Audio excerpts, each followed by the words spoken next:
Good morning. One of the requirements that I have for the course that I'm teaching, whether it's public speaking or interpersonal communication, is that you are involved in a community learning and transformation team, a CLTT. And it's a team that you'll be engaged in from the first week of the semester through till the end, till the last week of the semester. The rationale for this is somewhat spelled out in that article that I've asked you to read entitled Learning Communities and Classrooms, a Reconceptualization of Educational Practice. Forgive me. Let me go over some highlights in the article. For some of you, you prefer reading the article. For some, giving you a summary this way may be more helpful.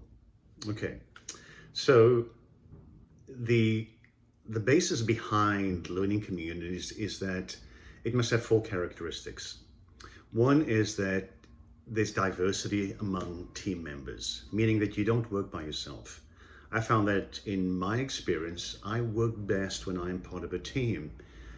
The team becomes a sounding board for my ideas where I can test those ideas to see whether they are logical, rational, if they need fallacies, logical fallacies in it. So there needs to be diversity among the team members who are valued for their contributions and for the support that they give to the team. The second characteristic is a shared objective of continually advancing the collective skills and knowledge of the group. And essentially that's what we do at the university level, is that we are advancing knowledge in some respect. And we do that by engaging others. If you think of what defines you, you're not defined in isolation, you're defined in terms of the people that you are with. Your identity is defined in the exchange of information in that relationship with another person. The third characteristic is an emphasis on continually learning how to learn. That learning is a lifetime discipline, and it's not something that you do for a degree necessarily. It's not something you do for a career necessarily.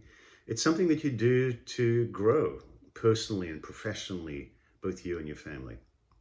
And then fourth, there must be mechanisms or platforms for sharing what is learned.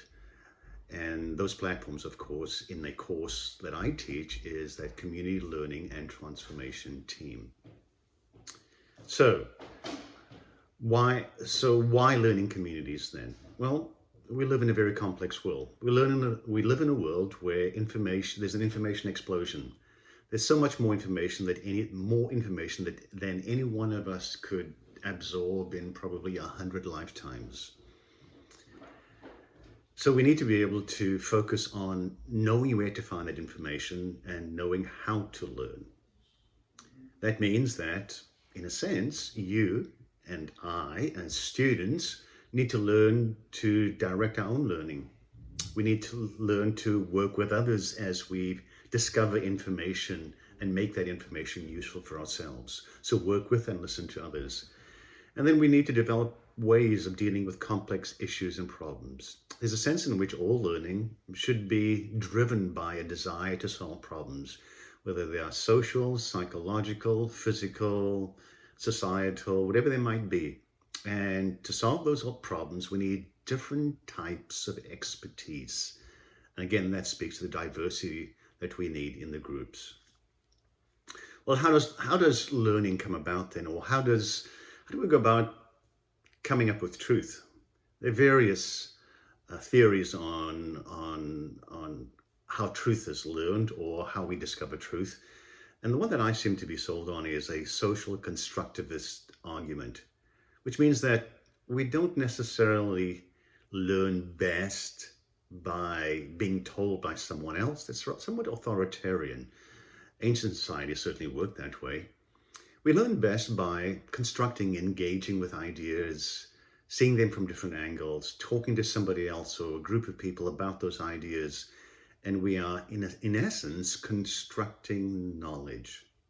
So please don't think of public speaking or interpersonal communication as a body of knowledge that needs to be handed down. It's a whole lot more than that. So if knowledge is to be constructed, then we must certainly find ways of learning how to learn because of the increase in knowledge and the changing demands of our world and even our work. It's more than just mechanically doing something. It's being able to solve problems, and that's what employees are looking. So learning how to learn.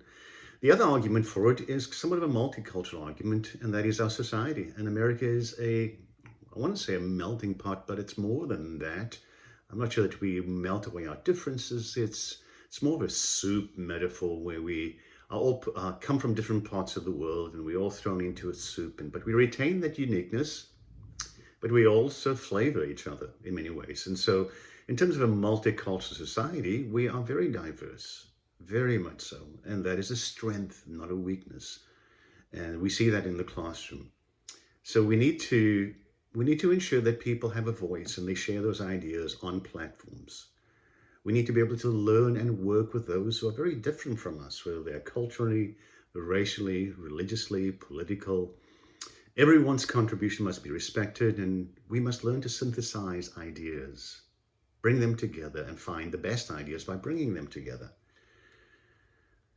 So how do we go about that? Well, let me stop there, and I'll create a follow-up video tutorial, because this one's already at 6 minutes. Thank you so much.